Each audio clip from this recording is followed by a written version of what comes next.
Richard Gump famously said, "There can be no definitive book on jade. There is no last chapter in its story, though several have tried to write it, forgetting that jade is a living stone."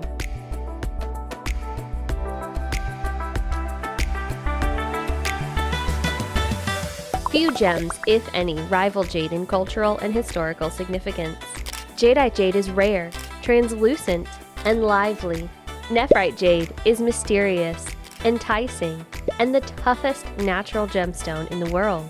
Of the two, both can be very valuable, but jadeite jade is known to command extremely high prices in fine qualities. This fine quality, natural jadeite jade ring with genuine diamonds and rubies costs over $50,000. This stone is also natural jadeite jade, but it's worth less than $1,000. This stone is also natural jadeite jade, but it's worth less than $100. So is this one. And so is this one. And this stone is also worth less than $100, even though it looks gorgeous. That's because this stone is extremely low quality jadeite jade that has been acid bleached, impregnated with polymer, and dyed, meaning this treated jade stone is significantly more brittle and less valuable than its natural jade counterpart. Once you understand jade pricing, you'll be able to make informed decisions as a shopper and keep from accidentally buying treated jade for an unfairly high price. The term Imperial Jade is a trade term, not typically seen on gem reports, to refer to the highest quality range of jadeite jade, characterized by vivid color, even texture, high translucency, and what appears to be an inner glow. Imperial Jade is not a gemological designation. It's not quantifiable. Therefore, its definition is not universally agreed upon. Some sellers think that if they call their jade stone Imperial, they can sell it for a higher price regardless of its quality. Some sellers assign this term to treated jade, which it should never refer to treated jade, only natural. Some sellers, whether due to translation issues or just misunderstanding, innocently use the term to refer to varying shades of green. Most of the top jade professionals in the English-speaking world will agree, however, that you won't see true Imperial Jade for less than $50,000 or so. But the finest Imperial Jade can sell for millions. Jade treatment, B Jade, C Jade, and B plus C Jade refer to treated jadeite jades. A Jade refers to natural, meaning untreated jadeite jade. Here, you can see an A Jade ring with a somewhat similar color and translucency to this B plus C Jade bangle. Here are the phases of B Jade, all from the same jade boulder. B Jade starts its life out as dry, fractured, unsellable, crumbly jadeite jade, unsuitable for jewelry. However, the miner has spent money mining it, so they have to sell it. The vast majority of jade that is mined is unsuitable for jewelry and is only deemed sellable if it's treated. This is an example of low-quality jade rough. This is an example of the jade after it's been acid bleached. Then it's impregnated with either polymer, wax, or resin using a centrifuge to make it appear translucent. A jade may have a light coating of beeswax on the surface to protect the stone. This beeswax coating does not affect the value or appearance of the stone at all, but rather protects the stone during wear from dyes or chemicals one might come in contact with that could potentially soak in due to jade's porous nature. B jade has been bleached with hydrochloric acid and impregnated with either polymer, wax, or resin. C jade has been dyed, and B plus C jade is the most common jadeite jade treatment today and is a combination of both treatments. C Jade and B plus C Jade should sell for very low prices because of the dye, which can be detected by a gemologist using a handheld spectroscope. If there is dye in a jade stone, it is worth very little, less than $20 or at the most maybe $50. Remember, this jade is brittle, but it's also unstable. Dyed jadeite jade can change color over time, unlike natural jadeite jade. And jade that has been acid bleached can leak acid onto the wearer's skin and can even emit an odor. Many sellers neglect to disclose this treatment and often sell B plus C jade for unfairly high prices. B Jade is also sold as natural for unfairly high prices, but there are two main differences to understand about B Jade. 1. B Jade is worth about 5% the value of its natural jade counterpart. So, if disclosed, B Jade can fairly sell for a few $100s. 2. While dye is easy to detect using standard gemological testing, polymer impregnation requires advanced gemological testing, such as infrared spectroscopy or Raman spectroscopy. Most jewelry stores and even independent certified gemologist appraisers do not have an infrared or Raman spectrometer. While there can be indicators that a jade is polymer impregnated, only the advanced testing method mentioned before is actually totally conclusive. If your stone has been identified as jadeite jade using a combination of tests that may include specific gravity, refractometry, and microscopy, your local jeweler or appraiser may recommend that you send your jade stone into GIA, AGL, or Mason K Jade to determine whether the jade stone is conclusively free of treatment.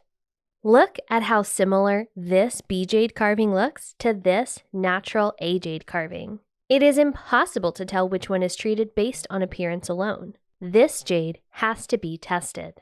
Many jade purchases come with what we call certs, or laminated certificates. The fact that jade comes with a cert means absolutely nothing. Who wrote the cert? What does the cert say? Is the cert even legitimate? There are tons of untrustworthy labs mass-producing illegitimate certs to make money. Some items sell with jade in the product listing title, but then the cert says it's quartz, in Chinese, which is only helpful if you can read Chinese.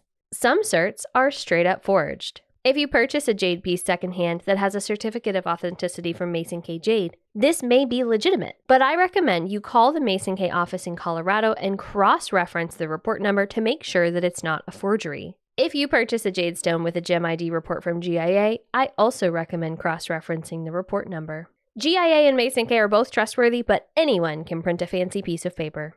Typically, A Jade is referred to as Type A, but some sellers may call it Grade A. I think this is a mistake. Please, if you are a seller, don't do that. Nephrite jade, also a jade even though comprised of completely different minerals, does not face the treatment issue that jadeite jade does. However, many sellers designate quality codes to nephrite jade as they do with almost all colored gemstones. These quality codes are usually A, AA, AAA, B, and C grade. So A grade jade should refer to A quality, genuine nephrite jade. B grade should refer to B quality, which some sellers consider commercial quality. But in the case of nephrite, it's still natural and genuine because these letters don't refer to treatment. So please try to call natural, untreated jadeite jade Type A or just A jade instead of Grade A. And that goes for the other treatment codes B and C as well.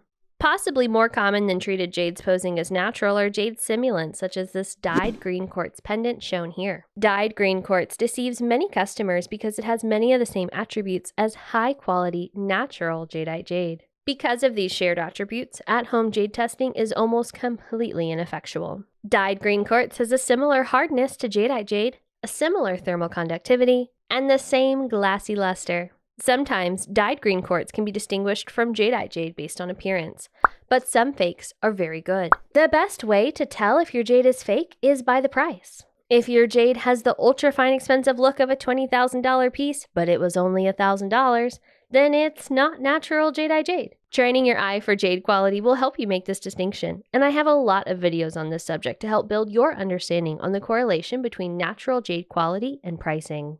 Aventurine quartz is sometimes sold as jade, but it can usually be identified based on its chrome mica inclusions, which often exhibit a glitter-like phenomenon called aventurescence.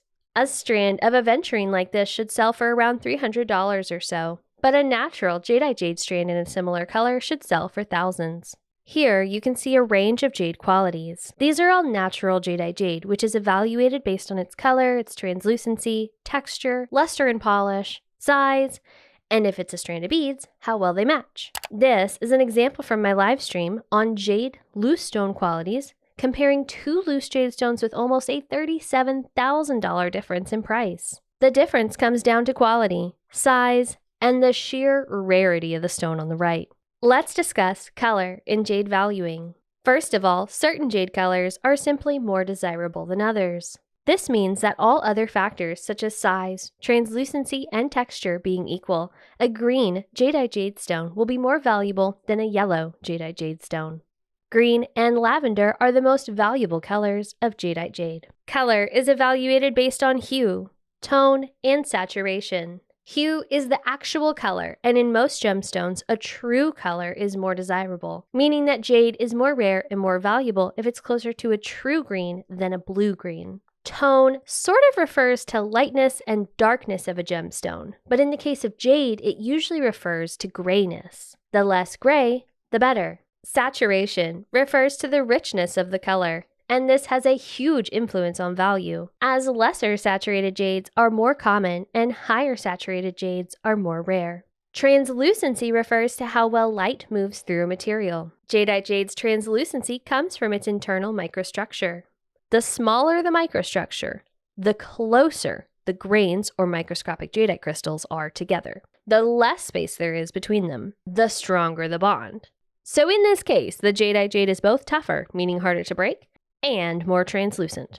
For translucency to impact value, it needs to come from the stone's internal microstructure, not from being sliced ultra thin. Texture is a surprisingly complex topic and goes hand in hand with translucency, so we're going to break it up into 4 categories, though these do tend to overlap. Luster, crystal size, color patterns and inclusions, and surface or tactility. Luster.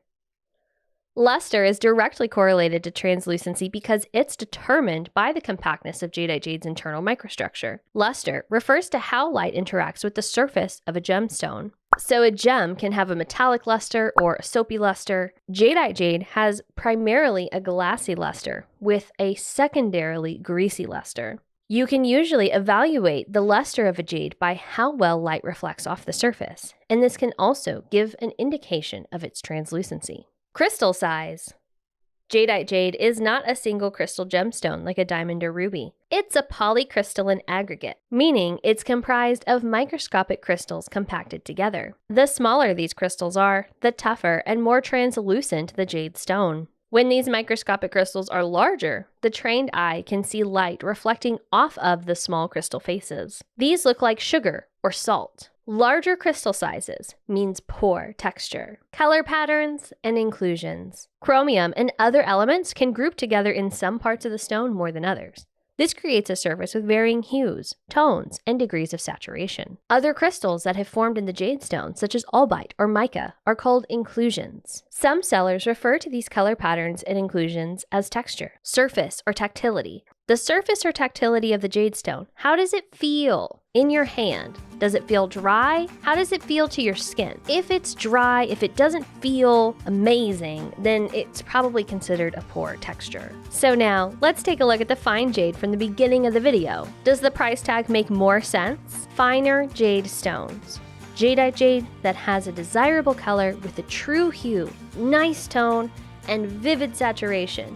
Great translucency and even texture are extremely, extremely rare. I barely have enough examples to show you it's that rare. Character jades with unique features and unusual colors are very desirable to collectors, but they simply don't fetch as high of prices. As jade collectors, we still love them and want to have all of them, but we should reasonably expect them to be more affordable than imperial quality jadeite jade. So if you are watching this video because you want to understand why jade is so expensive, that's why. The term jade refers to 2 stones that are some of the most revered gemstones in human history.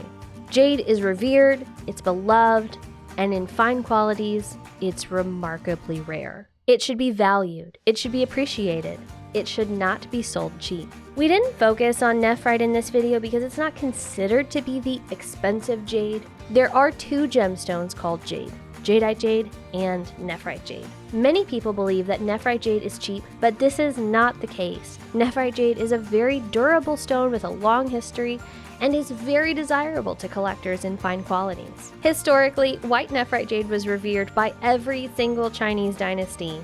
Today, white nephrite jade ranges from inexpensive to expensive based on factors such as origin, purity of color, and grain size. A white jade river cobble from the White Jade River in Hetian, Xinjiang, recently sold for over $40,000 US. But most of the white nephrite jade carvings and earrings available on the American market are valued under $1,000. Most white nephrite jade bangles on the American market are $2,000 or less. The more rare, the more valuable. Green nephrite jade can be valued in fine qualities based on color, inclusions, grain size, and more. While most nephrite jade sells in the price range under $10,000, a fine green nephrite jade bangle can sell for $20,000. In more abundant qualities of nephrite jade, jewelry can be purchased for under a couple $100s. But this is hopefully changing as customers realize how important this non-renewable resource is to the world. The higher the quality, the more valuable. The Chinese believe that all stones want to be like jade. Well, a lot of sellers want their stones to be like jade too. Here is my message to jade sellers. When selling a jade stone, introduce it by its gemstone name, either nephrite jade or jadeite jade. If it's jadeite jade, clarify to your customer whether it's natural or treated. The word jade doesn't give the customer enough information. Many jade customers have been intimidated by the prevalence of fake and treated jades online, and they need to find a seller they can trust. To jade stone shoppers, if you're shopping for jade, don't be intimidated. My advice is to shop with a trustworthy seller, one who is knowledgeable about jade, knows what kind of jade they're selling, and can offer a guarantee that their jadeite jade is natural and untreated.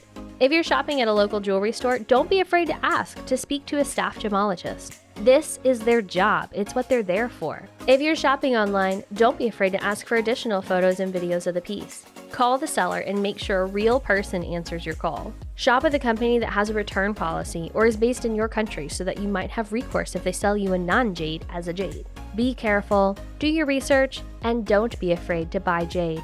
As you learn more, you'll get the hang of it and be able to tell by the price and other signs if a jade is treated or a simulant, and you'll learn which sellers are trustworthy. I have a number of videos on this channel that dive deeper into these topics, link below. If you're not sure where to start, check out my jadeite jade playlist or my nephrite jade playlist and see what subtopics interest you.